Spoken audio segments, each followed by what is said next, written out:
Okay, in Psalm 23, as we teach on our Psalm 23 recorded teaching, Mishkantaha, it's the rod and staff are usually believed by most scholars to be the same instrument used in two different ways. We can lean on the Lord, but we should also take comfort from his correction because it proves we are his children. It simply means the correction of the Lord as we correct our children.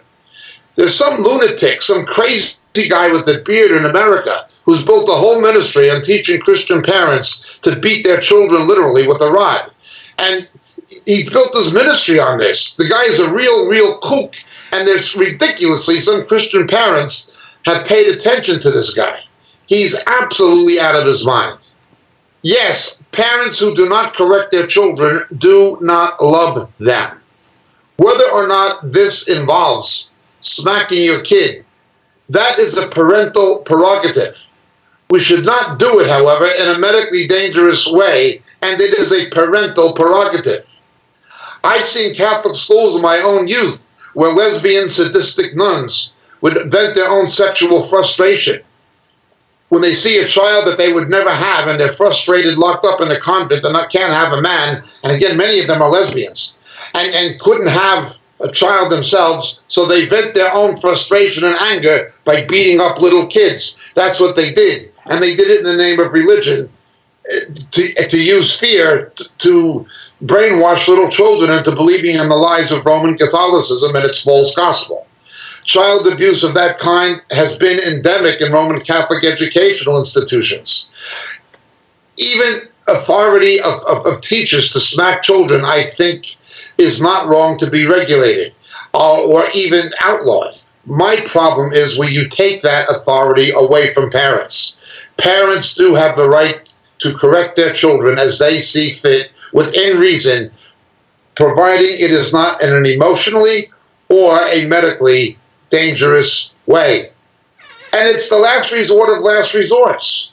Do we want God to go around bringing heavy judgments on us physically and making us sick and doing things to us every time we drop our cross and make a mistake? No. Well, we shouldn't do that with our children either. These people who stand over their children looking for a reason to smack them and calling that correction or parental discipline or something, that's not the way God treats us. And it's not the way he wants us to treat our children. It's a last resort. It's a last resort. When the good shepherd broke a lamb's leg, it was to keep the lamb away from the wolf. Now, if you do not do what is necessary to protect your child from self-destruction and destruction by Satan and the fallen world and a corrupt society, you don't love them. On the other hand, if you're always abusing them or venting your own frustrations on them and taking it out on the kids, you're not loving them. There is a balance. Deal with your children the way you want God to deal with you. Thy rod and thy staff. If you're going to apply the rod, and I don't necessarily mean in the sense of smacking, but if you're going to correct your children, make sure the staff is also there, that they know that you love them and you're there to support them. Now be very careful.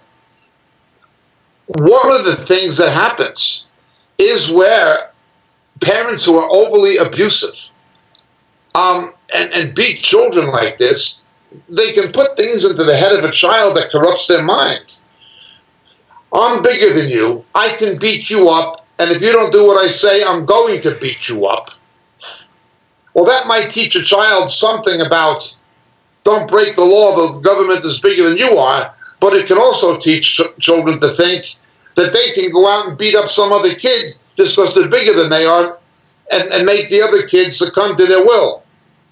In fact, correction must be used in a way or applied in a way where the one with the strength uses it protectively and correctively. The person who levies or has the strength, the power to inflict whatever, must use it in a demonstrable way that the person undergoing the correction, that is the child, must see it being applied in a manner that is protective and corrective. Now that is one danger. You can teach children that violence that might makes right. Another if it's not applied biblically. The other danger is masochism, where the parents will vent their own anger and frustration by beating their children and things like this. A wife has it out with her husband, and I've known cases like where an abusive alcoholic husband and the son had the same name as the father, and so the mother couldn't stand up to the drunken abusive husband. So she used to take it out on the son because he was the next male and she was bigger than he was, and she used to mercilessly beat the kid and curse at him, and then by proxy take out her frustration on her alcoholic abusive husband on her oldest son who had the same name. This screws people up. This screws people up. Now, because you have those kinds of abuses, also the idea of masochism. First you beat them, then you kiss them. Oh, mommy loves you, daddy really loves you. You've got to undergo some kind of pain before you can undergo some kind of pleasure. This can reinforce masochistic instincts, feed sexual perversion. You've got to be careful and apply correction the way God does. Look at the way God deals with us in our lives. When we force him to, he will apply a heavy hand with the sheep rather than see the wolf get the sheep. But it's not something he does quickly. The Lord is slow to anger. When a parent sees, or child sees a parent resulting to some kind of corporal correction, they have to know they've really gone too far. They have forced the parent to do something the parent didn't want to do. The child has to know that they forced that parent to do something the parent did not want to do. But they're only doing because they love the child and must protect them and do what's right for them. That is the way correction must be applied. Now, I'm against these laws in these countries and states that say parents don't have a right to smack children. I'm against those laws. But the abuse of corporal correction has given the opposition the ammunition it needs to pass those laws in some cases. It certainly contributed to it. I believe in the parental right and responsibility to correct their children, and as a last resort, that may have to include some form of corporal correction.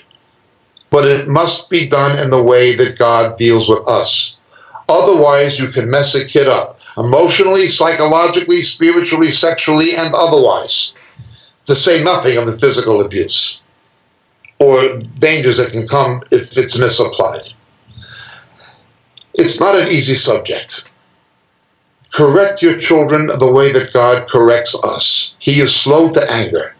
When the Lord comes down on us in a heavy way, it's the last resort of last resorts that we forced him to do to protect us. That's the way he deals with us because we are his children. And that is the way he wants us to deal with our own children.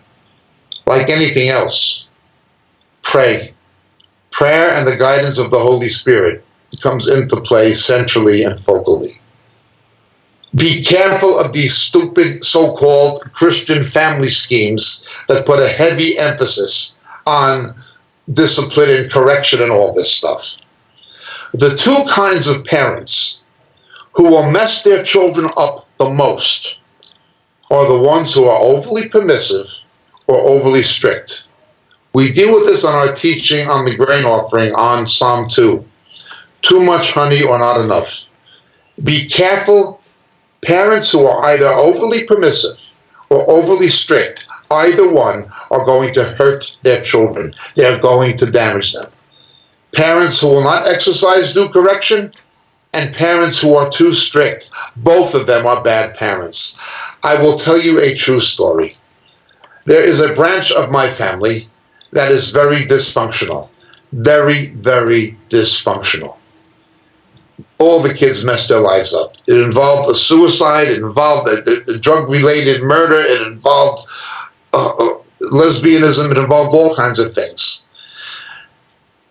what happened was I had a relative who was a highly decorated war hero in Korea, and he'd been a prisoner of war in the Second World War. Professional soldier, very good at it. His job was training soldiers for combat. He was Army 110%, but he could not separate his role as a parent from his role as a drill instructor, as training soldiers for combat. He was overly strict as a father. He regimented his children, and he messed them up badly. Every one of them screwed up. He had a son who was a Marine sergeant who blew his brains out. Their daughter was a lesbian, got murdered. It was just terrible. A terrible, terrible curse on that family. And the root of it was the parents, including the father. Good soldier,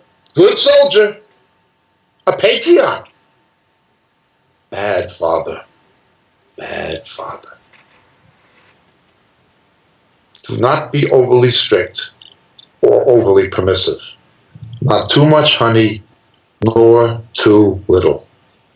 Love, deal with, and correct your children the way the Lord deals with us. Thank you so much for your question. My name is Jacob Prasch. God bless.